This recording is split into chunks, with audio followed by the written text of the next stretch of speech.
T-Man 978 Chill Review. Hello everyone, T-Man 978. Welcome to another Chill Review. This time it's going to be Transformers Studio Series 86, number 11, Deluxe Class Perceptor from the Transformers the movie. Here is the artwork. Take note of his arm right there with the gun. You got that close up.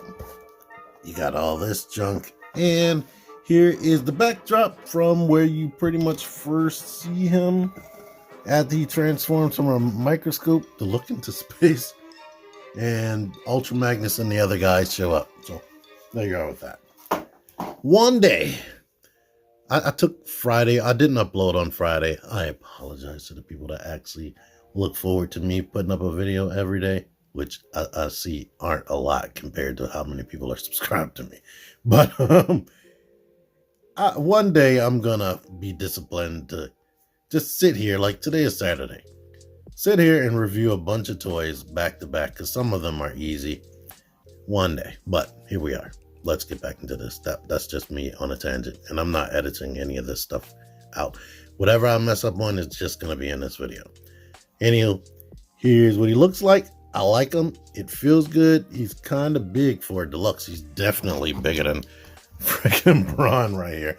And here is a gun configuration that I didn't think about until I saw a little animated video with these guys that I think is official with Hasbro/Takara Tomy.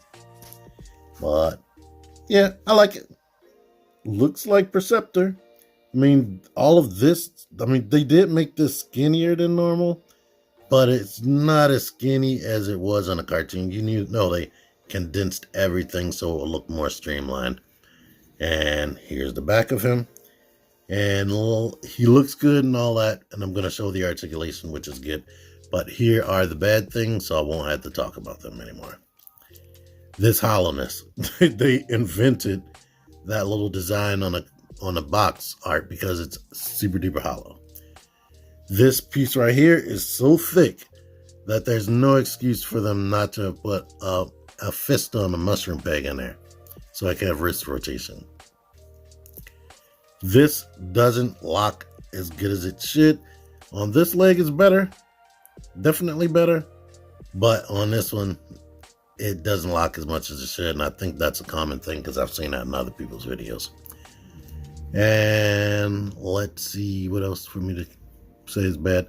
That this is horrible right there. Like, wow, I can't believe they actually released this, but I guess it wasn't in the budget. And like I said, this is a bigger toy, and the last time they did something like this was on Refractor. Refractor had a big hole in the back, not as big as this, but I guess they had to accommodate for the crest thing right there. Now that I got that out of the way, as far as the robot mode, I'm going to say this, even though it has this and that doesn't bug me so much. The main thing that gives me like any kind of aggravation is the wrists don't rotate, which hinders articulation. This thing right there, and the head doesn't have that much articulation unless you do this to make them look up, which can still be awkward. But let's get into this articulation.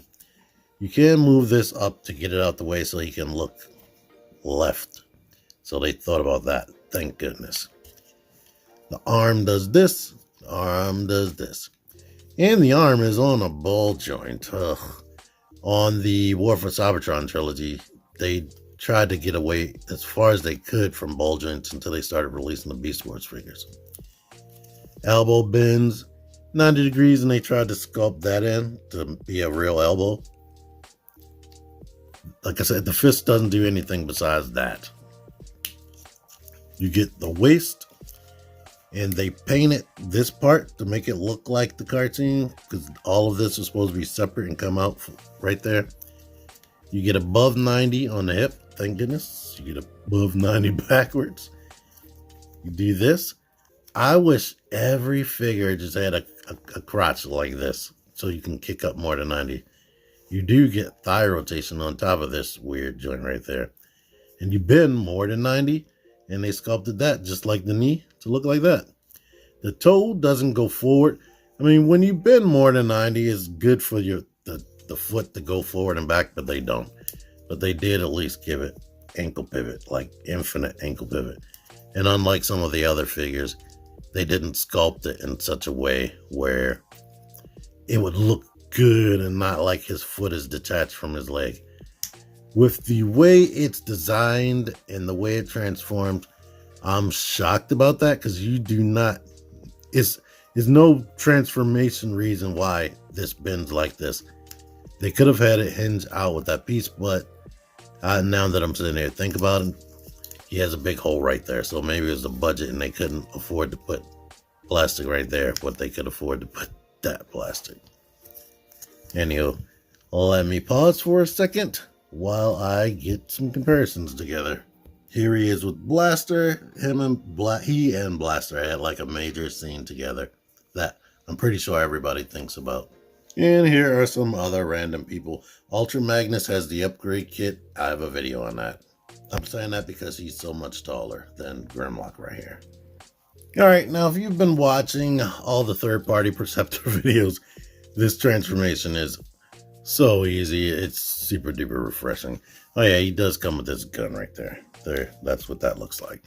Take this gun out the hand, flip the fist in right here, flip the fist in right here, rotate the head around, and bring that down.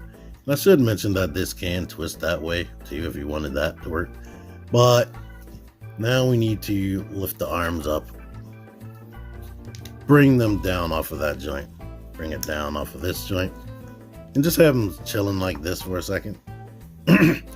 Bring this up a bit, but mostly you gotta detach this first so you can get to this joint right here, and we can make these two come together.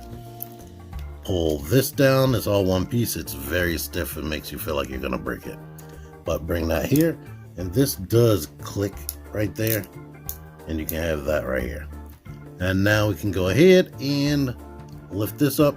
This whole groove right there snaps onto that right here. So plug that together. Do the same thing on this side.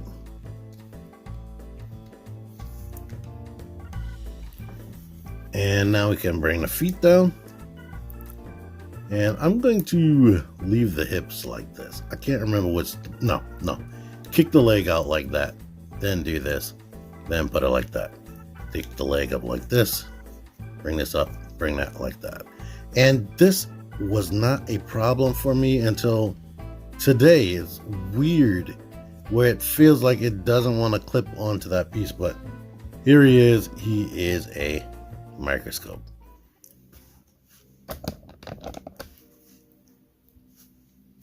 And that's what this looks like. You can rotate it around. If you wanted to, you could put the gun right there, or you can attach the gun to this. But now he will be a microscope with a random gun on it. You have it down like that. Do that. It has that ratchet action. None of these knobs turn. They are stationary. So there you go with that. Here's a microscope next to a cassette player. And here's what it looks like next to a boombox right there. No, there you are with that. Last thing for me to talk about. No, I like it. And yeah. I still wish this had a cover right there when you really 100% look at it. And they simplified this part right there, but whatever. The reason why I have the legs moved like that, it keeps everything like level. It keeps this level right here. If you rotate it any other type of way, it'll be wobbly, but right now it's just flat. To get his other tank mode though, I'm going to bring the legs down like this. And now I'm going to just reverse things this way. there is a little hole right here in his leg and a peg on the arm that was there the whole time. It seems like when you have the hips this way, it just sits more flush with this. It doesn't put things out of whack. So now here is his tank mode. You even have the tank treads right there. No wheels on it. That wasn't in the budget either. Or you could have it in telescope mode right there. But let me make sure. Yeah, there we go. In lieu of not having any like real little, I do have a Diaclone dude. I forgot. I think they were part. It was called it was part of the Microman line, I believe, where he came with a Microman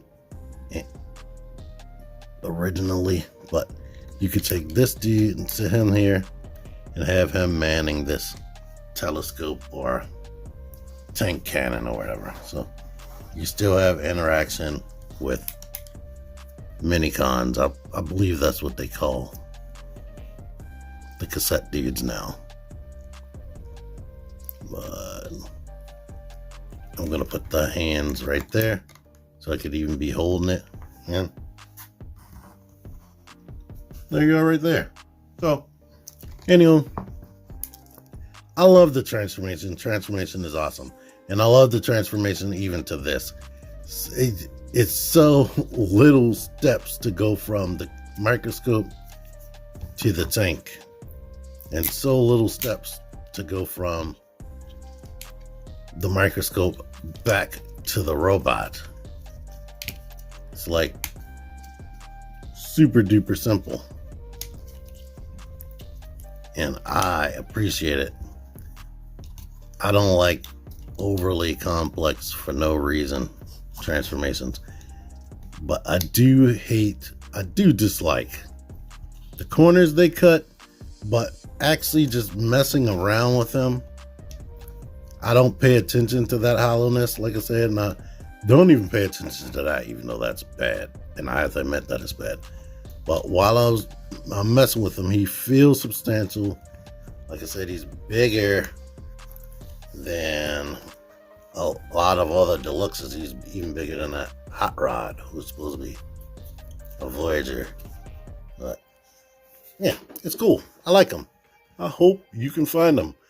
I got this guy off of Amazon myself. I will put a link in the description to where you can find him. A personalized link, since I'm an Amazon associate.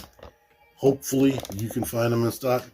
Like I was telling people that this was just straight up orderable when I put the review up for this. So I'll put that link in the description. So maybe, I think he sold out. I think everybody wanted Perceptor, definitely. But yeah, I like him, can recommend him. Thank you for watching this. Until next time, T-Man 978, out of here. Figure action. That one's me. Join the Syndicate Toy Hunters Facebook group. Link in the description. Click the videos. Click the videos, baby. Click the videos. You should really click these videos. Click the videos. Click those videos, baby. Click the videos.